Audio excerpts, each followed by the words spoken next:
ముద్దాడింది.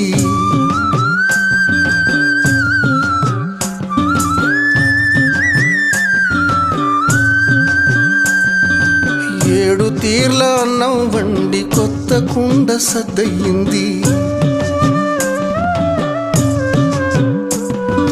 మముగన్న రైతుతోనే మేము వెళ్ళిపోతామని అవి పట్టుకొని ఏడుస్తున్నాయో ఎందుకో ఏమో గాని దొర్లి దొర్లి ఏడుస్తున్నాయో ఎందుకో ఏమో గాని.